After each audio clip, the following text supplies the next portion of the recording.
Welcome to Lynn Cullen Live at pghcitypaper.com. Email your questions and comments to Lynn at pghcitypaper.com.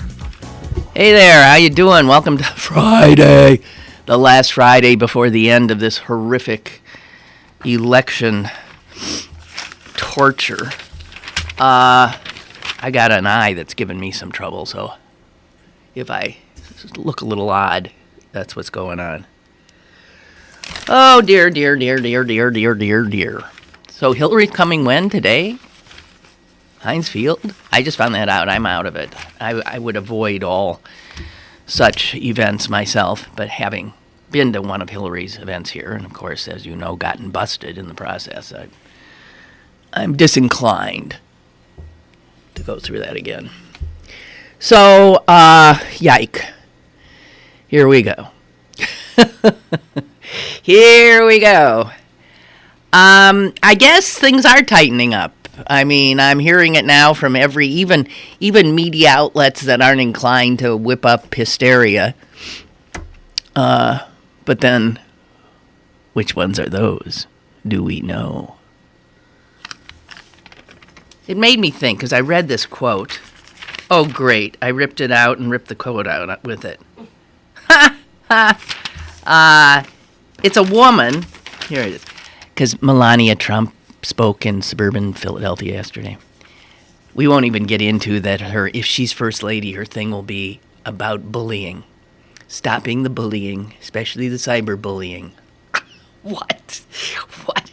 Hey, Melania, just work on the guy you're sleeping with, okay? That's the biggest cyber bully in the country right now. And he's unleashed a horde of like-minded trolls. Unfriggin' believable. You couldn't make it up. Again, you couldn't make it up. So, let's see what we got here. Oh, yeah. So a woman at the Melania rally said this, and this struck me as indicative of what's wrong with, I guess, democracy. Here is a woman. She's identified as, who knows? I don't see her name. Good for her. I wouldn't want to be identified if I said something that's stupid. Here it is. They try to paint him as a monster. But if he was a monster, she wouldn't be married to him.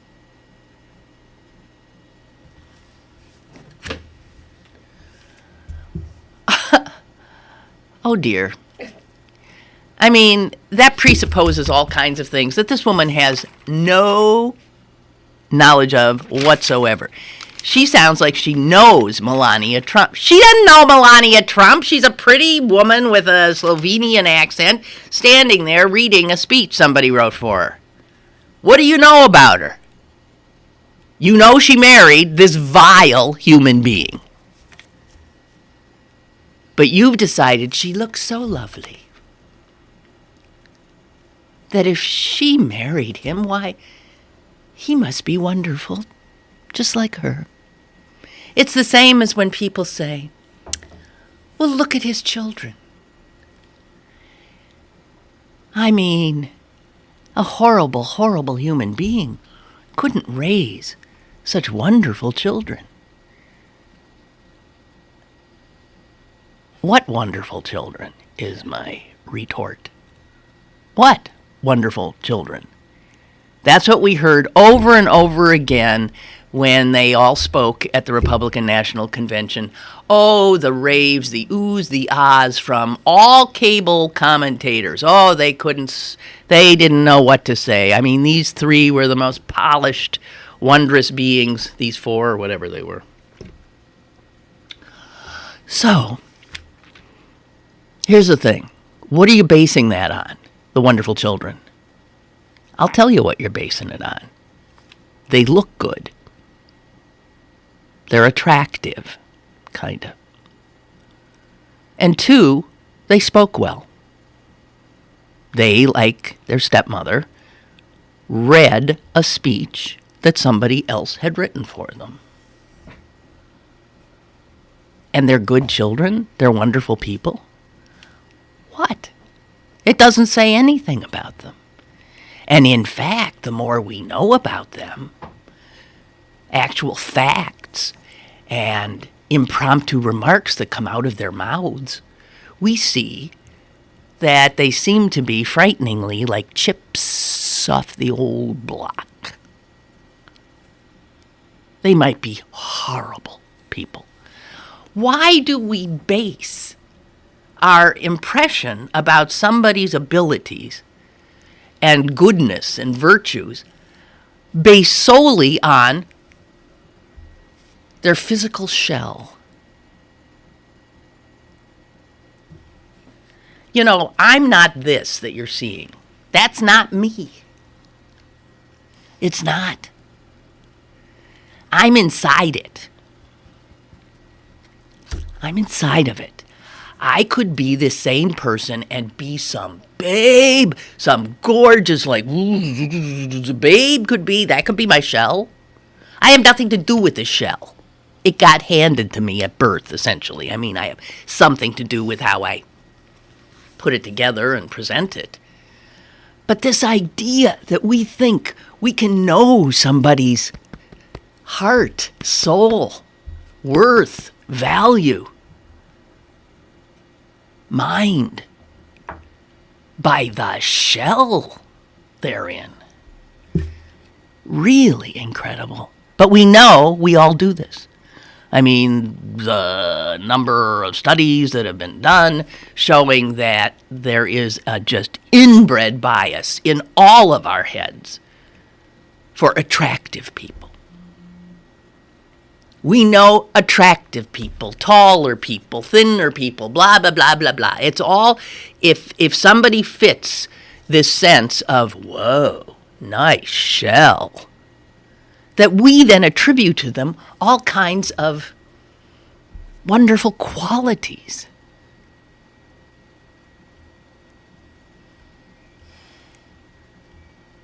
The physical is not who we are.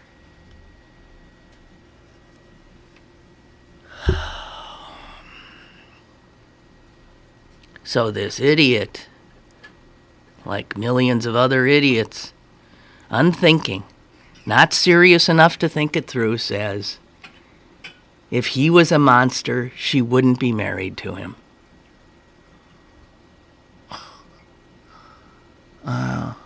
Unbelievable. That's why I say it makes you rethink democracy, because we have seen, unfortunately, we've had our faces, our noses just shoved into it this year. We have seen that we are a nation made up of a whole bunch of unserious people, of spoiled people, of people given to emoting rather than thinking, of people willing to have a tantrum just because they can and just to make a point, willing to toss this great experiment begun in 1776 right into the wood chipper because they're having a bad day. Somewhere, because I'm reading so much I don't know where, somewhere I read, stop and think. In the 1920s and 1930s, and then in the 40s of the war, we were a country suffering through a debilitating depression. The number of people out of work beyond comprehension. Americans literally starving, despairing, beset, besieged, and then a nightmare like Hitler and Tojo and Mussolini come up on the horizon and have to be dealt with. And this country and the beleaguered people in it did what? Had a hissy fit? Whined? No. Did they turn to a strong man because, oh, he alone can fix it. No. They came together, they dug in, and they persevered. And here are we, facing nothing like what our grandparents faced. Nothing! And we're ready to throw it away, all of it.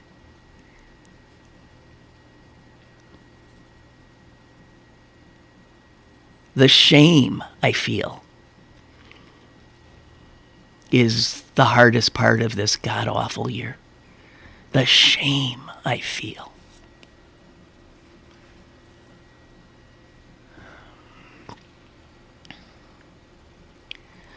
America, like so many countries at that time, the world was suffering a depression. The world was suffering. You saw what happened to Europe, where countries did turn to fascism. And now us, looking like we're willing to do the same? What's our unemployment rate right now, by the way? Is this like Great Depression stuff? Matter of fact, it came down today. New numbers came out, new jobs. It's below 5%. It's below 5%. What was it when Barack Obama came in during the Great Recession?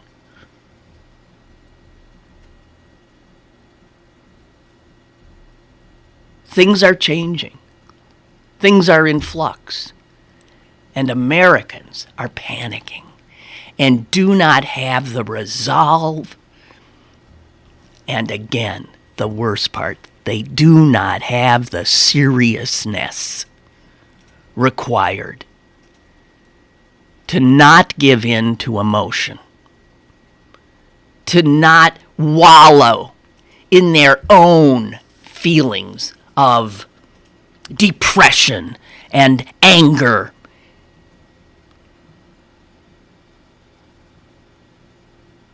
I'll go back to what Chris Potter said 4 or 5 years ago, sitting right over here.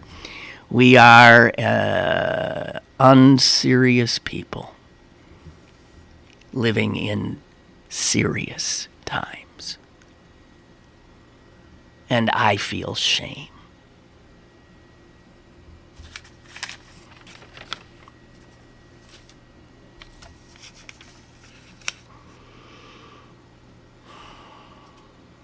So, I also want to say that you have heard me moan and groan, bemoan. How come you can bemoan but not be groan? Bemoaning the state of newspapers and that we're clearly starting to lose them. We see them shrinking before our eyes. In the last few years, the Pittsburgh Post-Gazette has shrunk literally in size. Used to be you'd hold your arms out here to read it. Now you hold your arms in here to read it fully open. And soon there'll be nothing. And they've gotten thinner, sparser. You've seen great reporters leave in droves.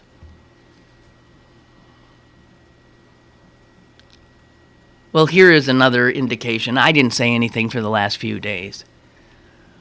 But I am beyond my ability to state my disgust for what has happened to the Post-Gazette. The Post-Gazette, who was, you'll recall, the liberal newspaper in Pittsburgh. Now the only daily newspaper in Pittsburgh. And as they will tell you under their masthead, one of the great newspapers. All lies. All lies. They today endorsed Toomey for the Senate. This is the liberal newspaper. They endorsed Toomey. What's coming next week? What's coming on Sunday? A Trump endorsement? Huh? What's next, guys? Seriously, what is next? God, I feel for the folks that work over there. They didn't make this choice, Toomey for Senate, I can assure you. This is because the guy who right now is the publisher and editor-in-chief, since publisher was not enough for him, he had to then be called editor-in-chief, is John Robinson Block, head. Sorry, it's how I think of him. Huh? It's too easy. I know, blockhead. With his little bow ties and his little blonde wife. Yes. He, unlike his father, who used to be the publisher, I don't think he was the editor-in-chief, though, too. This guy likes all the... And he's, obviously, he's going to vote for Trump. I mean, I remember him putting out there a picture of himself and Trump. And this is the guy who owns the liberal newspaper in Pittsburgh, Pennsylvania. And whoever wrote this Toomey endorsement, I can't imagine they slept at night after it. Man, the only thing they were happy about is you don't sign personally editorials, so we don't know who wrote this piece of crap. In which, one sentence in, they call Toomey a moderate Republican. What? He was one of the founders of the Club for Growth or something. He does not believe in taxing corporations. He is a total, absolute, crazed right-winger. A moderate Republican. So they've endorsed Toomey for the Senate now.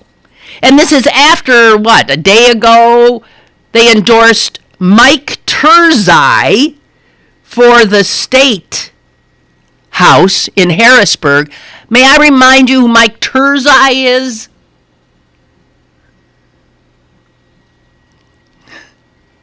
I suppose they think he's a moderate Republican. No. He's the Republican who famously boasted after passage of the voter ID bill, which was later declared unconstitutional.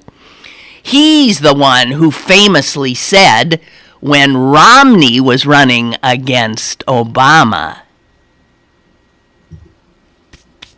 he said, voter ID, which is going to allow Romney to win the state of Pennsylvania. He shepherded that unconstitutional piece of crap through the state legislature for the sole purpose of rigging the election and depriving a lot of Democrats of their right to vote. Thank God for the judicial system. Thank God, by the way, for the ACLU, which took it to court. Unconstitutional. This is who the Post-Gazette endorses?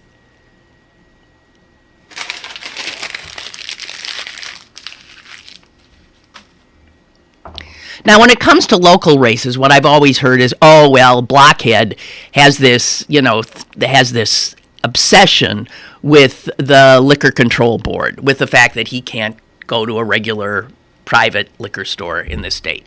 And a lot of people think this is, obviously it's anachronistic, it's ridiculous, all this kind of stuff. But for that to be your single issue bespeaks, again, an unserious mind.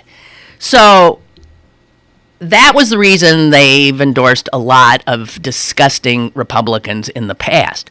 But you can't say that's why they're endorsing Toomey. He got nothing to do with the Liquor Control Board. He's at the national level.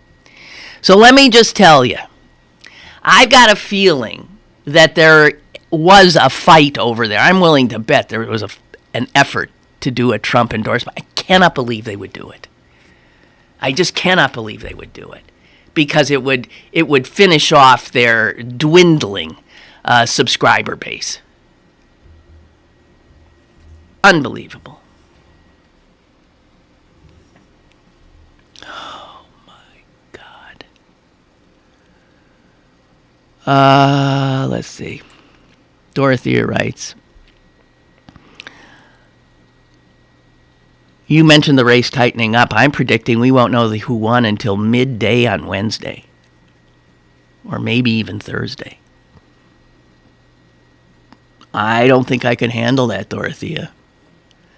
With news today of the Russians influencing or possibly altering the outcome, with the likelihood of the election being much closer than anticipated, I am certain that Trump will not concede and will challenge results in many states. That's a concern of mine, too, that there will be challenges. Of course, the Democrats might be challenging, too, tight races.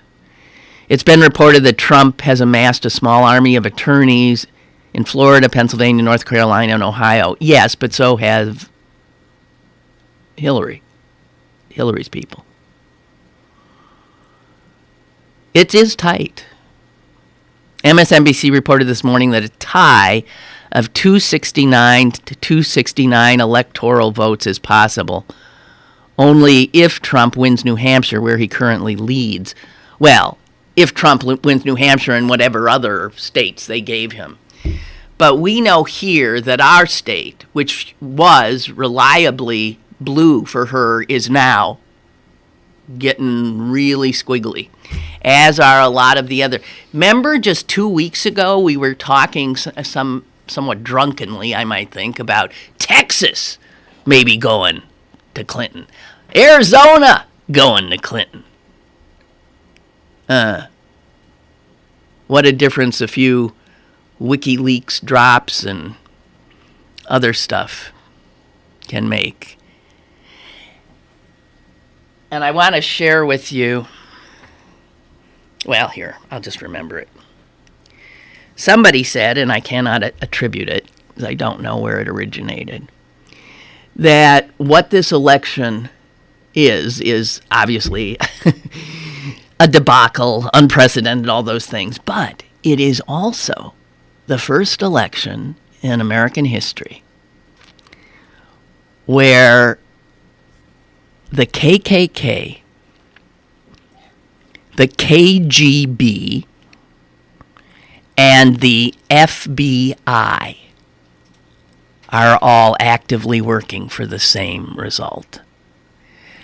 The KKK, the KGB, and the FBI are all doing whatever they damn well can to elect Donald Trump. Think about it. We've got a call. Hello? Hello. Hi. How you doing? I'm okay. Lynn, why is the Democrats bedwetters now, as they say? Well, because, we're being shown that... Not that close. Why did they... in Florida, 28% of the Republicans are... I understand that. She's going to win Florida. She's going to win all her states. She already got 195 electoral votes. She needs, 75 more. Listen, look, even if what's going on now with you, as you call them, bedwetters, is to make sure that Democrats are scared shitless enough to vote. Well, this might be about simply getting the vote out, okay? Yeah, I go for that. Okay, well then, whatever it takes, everything that can be done is being done now, and obviously that would be one of the things to do, is to jump on the oh my God, it's tightening, a truck, and say we could lose this. We could lose this. He's surging. So what does that do? It doesn't make you complacent. It makes you go to the polls. That might be true. Right. But I don't believe it's tight. I really don't. I think Well, we'll find out. You say it's going to be this, and somebody else says, it's going to be tight. You know what? We'll know in 100 hours or so. Elections in the past, in the last few, McCain, Romney, and even going back, they always show this bouncing around stuff, closer and all that. And then, Obama had 1 point, I think, over Romney. And he won by electoral, almost a landslide. So to go by that is like crazy. Right now, I don't even think the polls are even that accurate. You have people already voted. It's just, I think they need to back off on the polls and just let the night, let Tuesday come and we'll see the results. That she'll win by a landslide, and she will win the Senate too for him. That's what's going to happen. We'll see. I've predicted. I've always said for Jimmy Carter. Well, I was wrong the second time I voted for him. Yeah. I thought he was going to win. That was the only time I ever said... I think it's close. Just with regard to the Senate, I think it's close. Wisconsin, I thought for sure that that would be a pickup for the Democrats. That thing is too close to call. McGinty and our race here is incredibly close and pretty much has been, right? In Missouri, where they're thinking maybe this upstart Democrat can knock off Senator Blunt, is that his name? Yeah. Is so close. So you don't know. You don't know. It could just be the slightest little turnout glitch here, more people coming out in the Milwaukee suburbs or the Milwaukee inner city. Who gets their people? I don't know. So, yeah, I do in my head, in the back of my head, I think she's going to win, and I think we'll take the Senate, but not by much. And that's what I'm hanging on to. I think because I need to believe it. I'm more concerned about the investigations once they get in. Oh, there's no getting away. It's just going to be, it'll look like they gave, like the Republicans gave Barack Obama, a pass and let him do whatever he wanted to what they're going to do to her. And then another thing, Trump in Georgia, he's only leading her by 1. He should have a massive lead on it. In Texas, he's only leading by 5 or 8. I can't remember what the last one. I don't always go by that. But I think Romney won that by 18 points or something. Well, but things out there. Okay, Texas, you can say, well, the difference is probably the Hispanic vote. Mm-hmm. Georgia, it's Atlanta. Mm-hmm. It's sort of like all these states. You stop and think of Georgia, this big, yeah, right. But then there's Atlanta. And that's a big hunk of Georgians. Yeah. And those are Democrats. Just like Pennsylvania. Right. He's not going to, nah. I don't know. Listen, we just got to, we got to wait. I don't believe it's hell, but we got to wait. I think everybody should vote. That is a mistake if you didn't. If you don't vote, we'll lose. But everybody should vote, but I think she's going to make it. Wait a minute, I got some horrible breaking news. Oh, shit. It's local. Oh, good. No, it's bad. Oh. I cannot believe this. Okay, you want to get off? Yes, thank you. Thank you. Bye. What?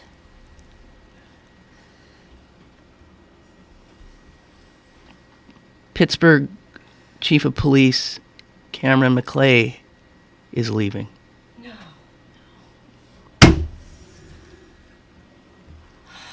Well, if you're seeing a lot of Pittsburgh cops walking around with grins on their face today, I guess this'll be why. Oh, shit.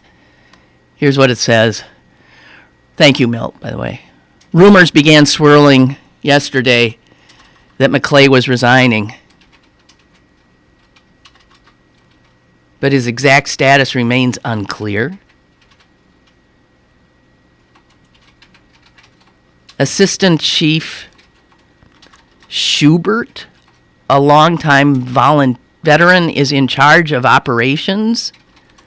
The mayor said the 90-day period. What 90-day period? Who wrote this shit? The mayor said the 90-day period will give Assistant Chief Schubert the opportunity to prove that he can be the police chief. The mayor said Chief McLay was the first outsider to lead the Bureau in over 150 years. And you know how Pittsburgh loves outsiders.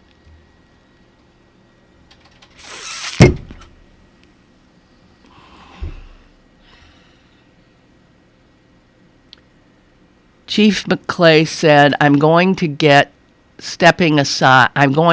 this thing is just rife with things that make no sense. I'm going to step aside to pursue other opportunities.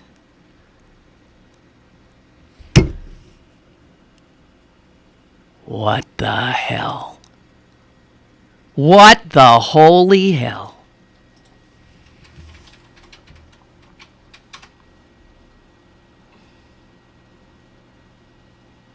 He was too liberal. And then he showed up at the Democratic convention. Remember that? The mayor has strongly supported the chief. Peduto said he has my full confidence, will continue to. Well, a lot of good that did, Bill. The mayor recounted that McLay said at his first news conference that, quote, the average tenure of a police chief in the United States is 3 years. Well, he didn't make it. He's been here just 2.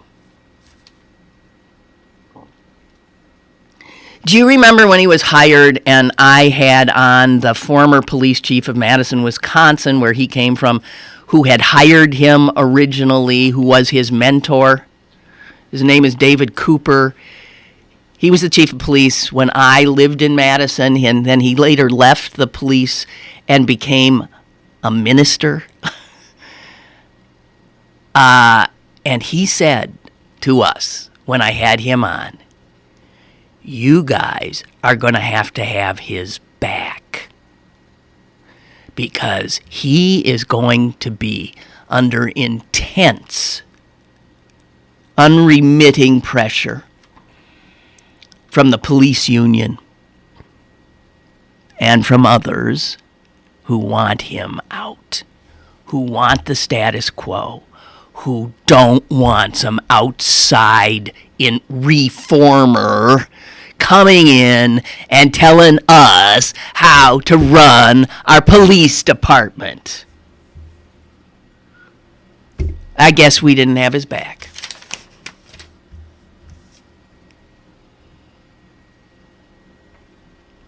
Damn. I'm really upset. That is upsetting.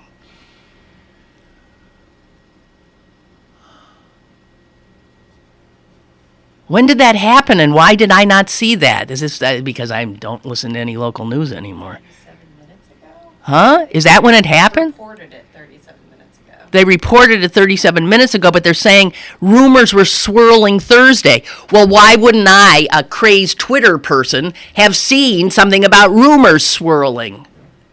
I'm sorry. I really don't like getting blindsided like that. Shit!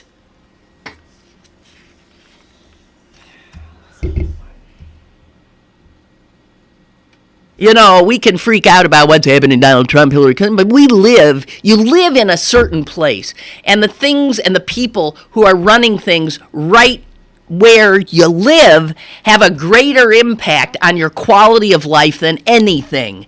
And if you think a police chief in this day and age doesn't mean something and is not a person of great importance, and we had a good one. This guy was good. God knows he was a good man.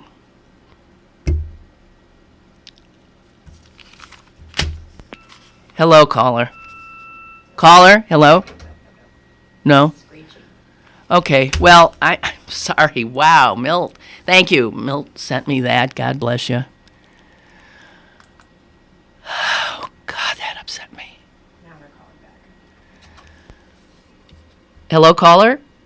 Hi, Lynn. Hi. This is John from Greensburg. That is disheartening news about the Pittsburgh police chief. Clearly, I suppose he simply must have. We don't know. No longer do his job. We don't know. Yeah. I know that, he has been struggling since he came, and the onslaught against him, votes of no confidence, the police union going after him for everything and anything. He was just under constant attack. And this is, by the way, this is coming from a guy who is, one of my best friends from childhood, became a police officer, is a police officer in Miami. I have a nephew who's a long-time police officer in Western Pennsylvania, but I do know what the culture is like just from my interactions with them. And I can certainly surmise that the chief was not at all appreciated or supported by the rank and file. No, not at all. Because he was an outsider. First guy who didn't come up from the ranks in 150 years. There's a police culture here, and his very existence in this city was a threat to a 150-year-old culture. They took him down. With that unfortunate denouement out of the way, I suppose, the election we have really entered into the stupid season with pundits discussing electoral college ties. All right, can it get any more freaking obvious? They're just trying to chin up some sort of anxiety and further, and interest in the polls to get more eyes on their, get more viewers, get more advertiser dollars. That's just absurd and insane. I don't think it'll be a case where we won't know the victor on election night. I think either Hillary has this, or our nation has really gone down the frigging rabbit hole into Wonderland through the looking glass, as Alice Carroll might put it, Lewis Carroll, would put it. Unfortunately, I lack the resources right now or the freedom to simply flee the country for Canada or Northern Europe. So that would be, oh my God, what a humiliation. We were humiliated and abased enough by 8 years of W. Well, we're about to, at this point, I feel like all the chatter we can do is just, I guess what it's been for a long time, bunch of hot air. We'll find out soon. We're going to find out soon. And man, I will be, I don't know, in the fetal position, consuming illegal substances, legal substances, Halloween candy, anything that'll get me through. Kurt Eichenwald. Doing some good work. Should get he should get a Pulitzer. Yeah. He was on CNN today, and he's breaking a story that'll break tomorrow, which is just about how Trump is not only just an ignoramus and a fool, but he really would be what the right wingers used to always accuse us on the left of being, which is a useful idiot for Russia. That Eichenwald goes through how he would be almost the textbook definition of a so-called useful idiot. Yeah. He'd be being manipulated and helped to be put in place by Vladimir Putin, an oligarch, a Russian oligarch. Well, who would even think we'd be talking about a candidate who Vladimir Putin is actively trying to elect. I can't stand it. It's through the looking glass. We've gone. I always used to make the jokes when we had W in power that conservatives have moved in from. I'm a big time comic book. I know. I've written some indie stuff, and Earth 3 was where. It was this parallel world where, all the heroes were villains and vice versa, and history was flipped. That's really where we would be living. That's where we are.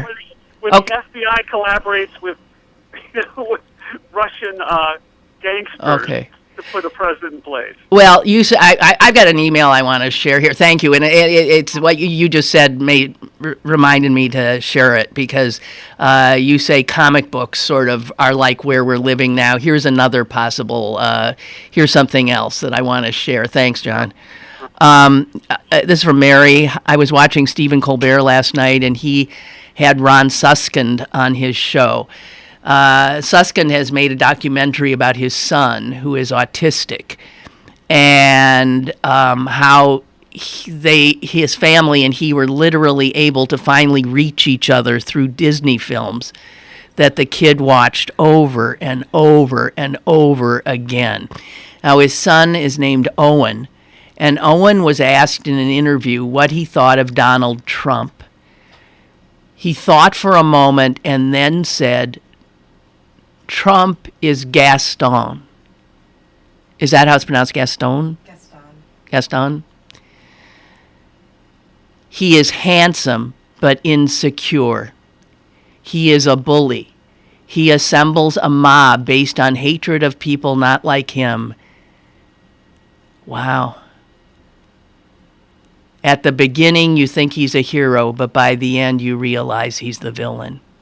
That's from an autistic person. How insightful is that, says Mary. What a perfect comparison. I thought you would appreciate it. The documentary is called Life Animated. I've read a lot about it, and is now on iTunes and on demand. Thanks. Thanks, Mary. Yeah. So it's like a Disney parable. Only a whole bunch of Americans are totally clueless.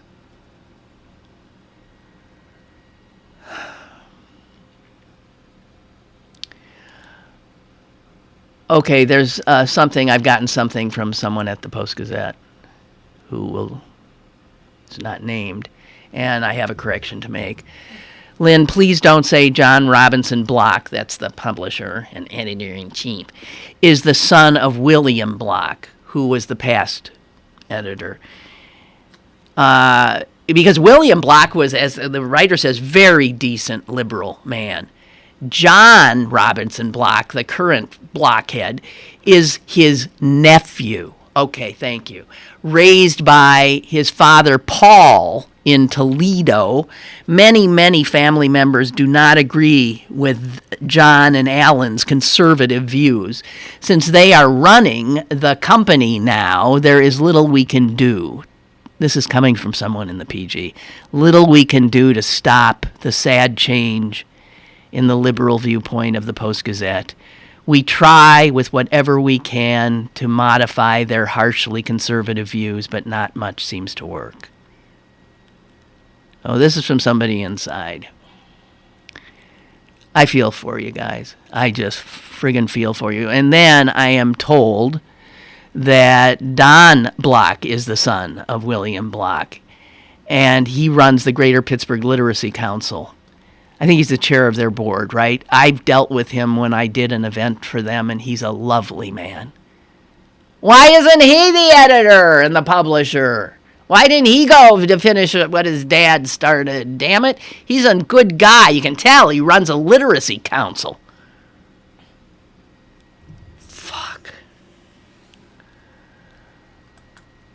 Ansel writes, Lynn, no sooner did McLay speak at the Democratic National Convention than he was under investigation by two agencies, the city's Office of Municipal Investigations and the Citizens Police Review Board. I don't blame him for leaving. He never got a chance. You know what? The city's Office of Municipal Investigations said he was okay. He was clear for having done it. But, of course, that's Peduto's people. But the Citizens Police Review Board jumped on him, which sure didn't help. Beth Pittenger! Thanks! Might have been the final straw for him. God. Okay, So what else we got here? And Margie says that was news last night regarding the police chief. Well, so, okay, I'm following the wrong people on Twitter then. I'm following a whole bunch of PG reporters. How did I not know that? I'm almost as upset about not knowing it as I am at it actually happening.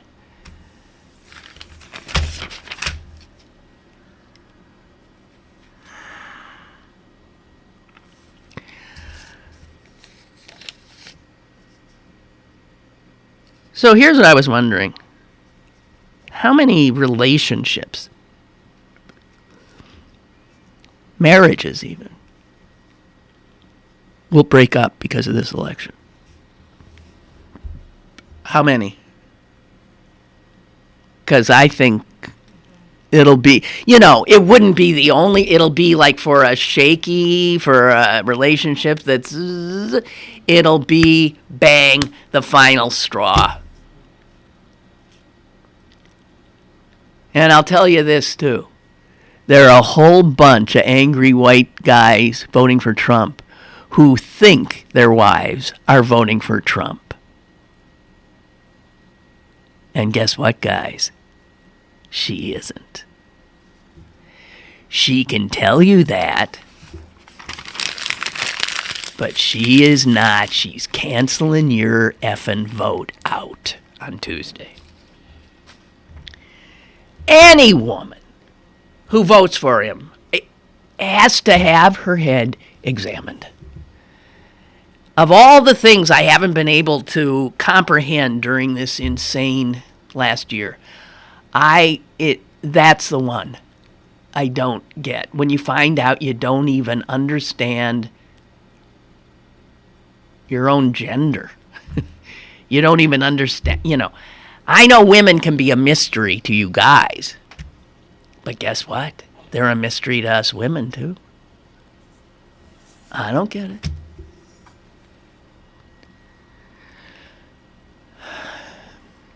Why would Hillary even want this at this point? Why would she even want to go in to this? Okay, so anyway, back to the Post-Gazette's endorsement of Toomey, and maybe, I don't know, maybe their endorsement of Trump.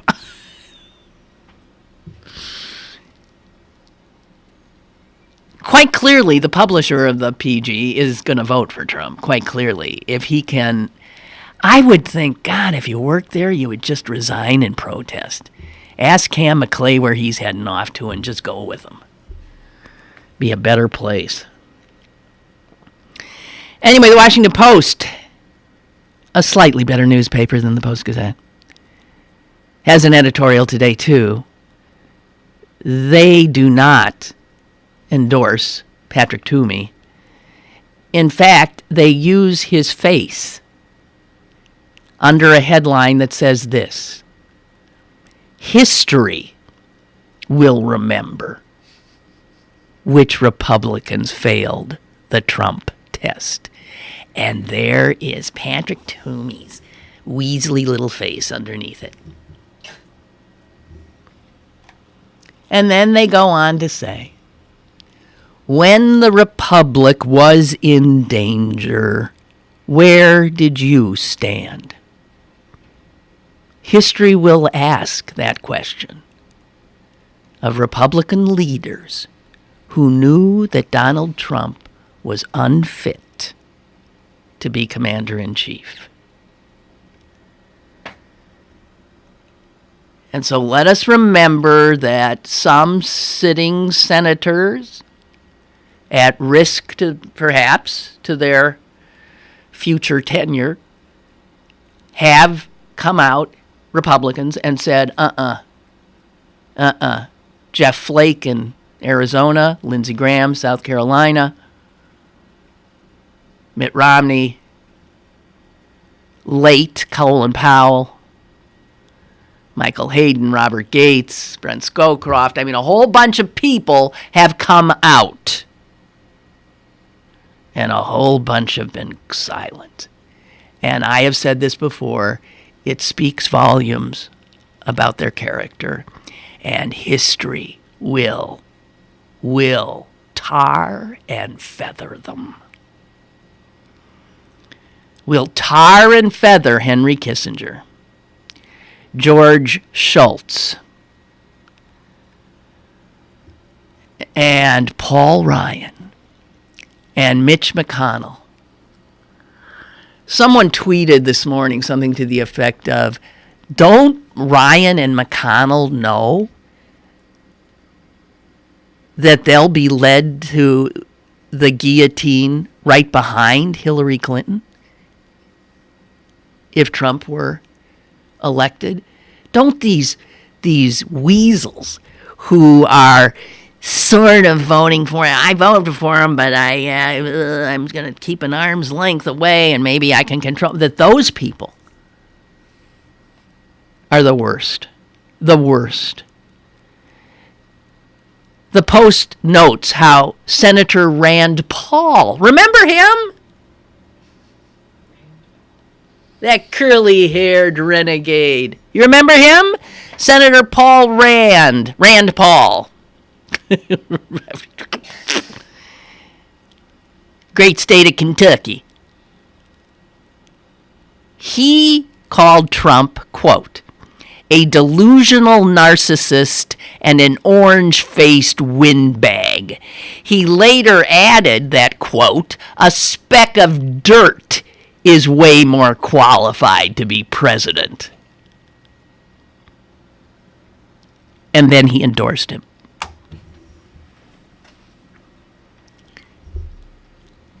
You know, John F. Kennedy won a Pulitzer Prize for Profiles in Courage. Maybe there's a Pulitzer here for Profiles in Cowardice. And all these guys are going to show up.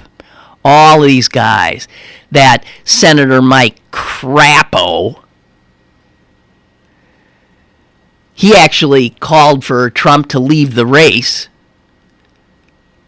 And then a week or so later said that Republican voters must elect him.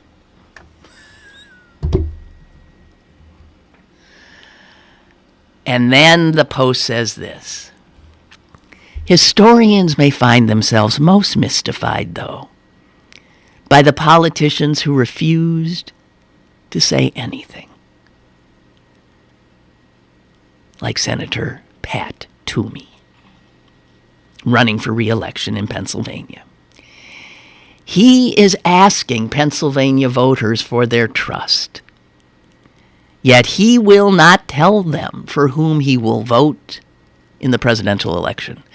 Apparently, he believes that his vote is, quote, a personal decision.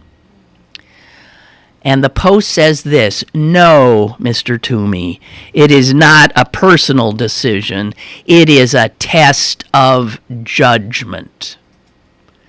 The politics may be difficult for you, but the choice on the merits is not. Trump is a menace to this nation.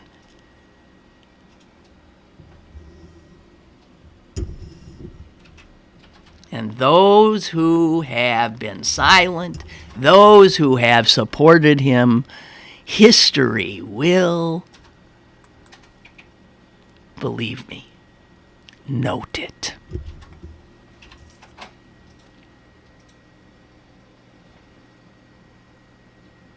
Margie saying she lost a friendship over Trump. Well, I personally could not be in a relationship, an intimate relationship with someone who would vote for him. I could not. I couldn't even imagine it. Because it bespeaks such a difference, an incompatibility on the most basic level of values. You know? Of values. Of character. Of the stuff that matters. Not the shell. Not any of that crap. Not sexual compatibility. Nah. the important stuff.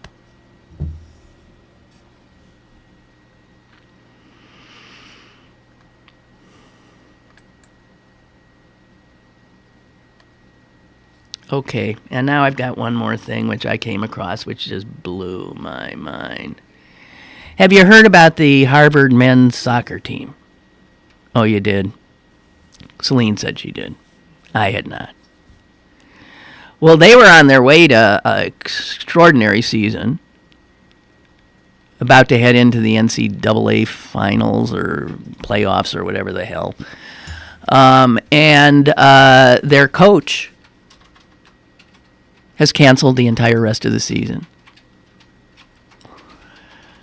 Which, what the hell would make a coach do that? Well, it turns out that the men's soccer players have for, like they didn't know this if it's been happening for like 4 or 5 years. Apparently they didn't know that there has been a continued production of scouting reports done by male soccer players, of the women's soccer players that widely circulates, and they rate the women's soccer players not on their athletic ability, but on their shells.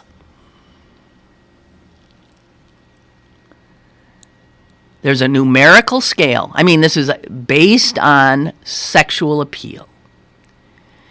These ratings also include photos. They also assign hypothetical sexual positions to the female players and vulgar descriptive paragraphs assigned to each female player.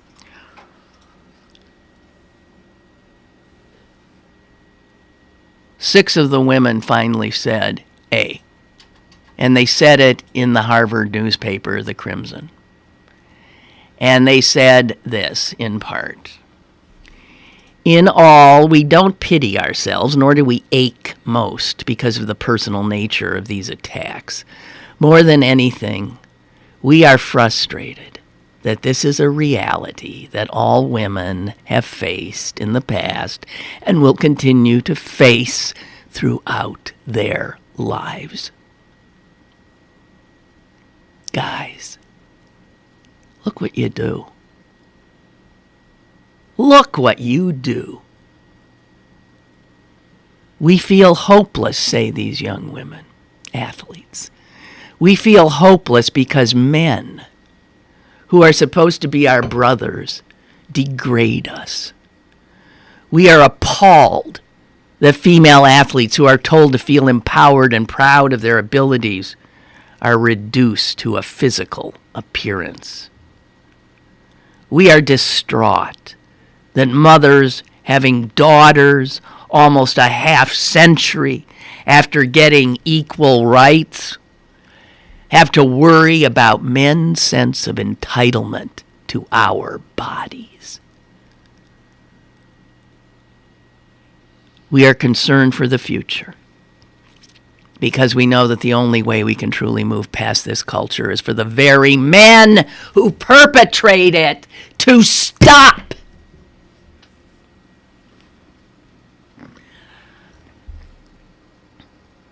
We could do a show like this Monday, Tuesday, Wednesday, Thursday, and Friday. I could parade women in here every day. Monday, Tuesday, Wednesday, Thursday, Friday. I could personally do a few weeks myself.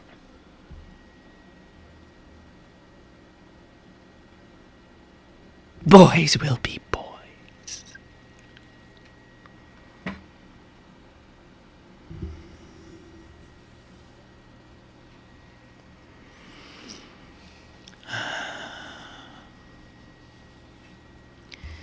Okay, according to the president of Harvard, she says this: the decision to cancel a season is serious and consequential and reflects Harvard's view that both the team's behavior and the failure to be forthcoming when initially questioned are completely unacceptable, have no place at Harvard, and run counter to the mutual respect that is a core value of our community.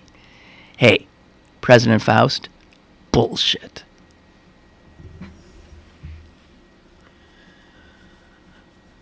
We can talk.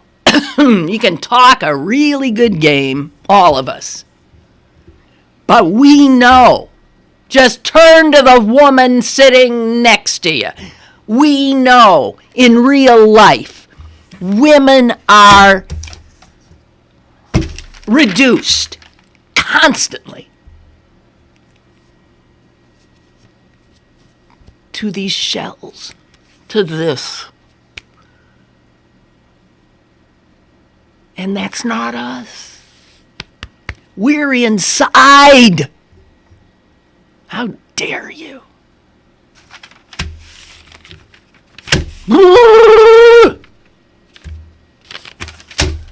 What a way to end. What happened to Fun Fridays, Cullen?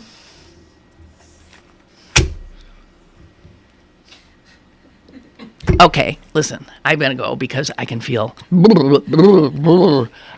my heart starting to go.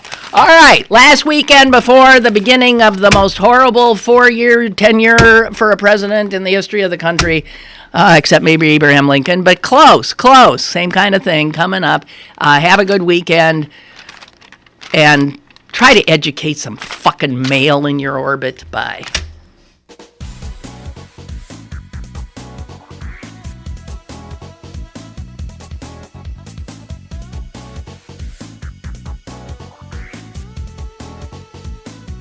Lynn Cullen Live, Monday through Friday from 10 a.m. to 11 a.m. and archived at pghcitypaper.com. The opinions expressed on Lynn Cullen Live are those of the host and do not necessarily reflect the viewpoints of Pittsburgh City Paper, Steel City Media, and its advertisers.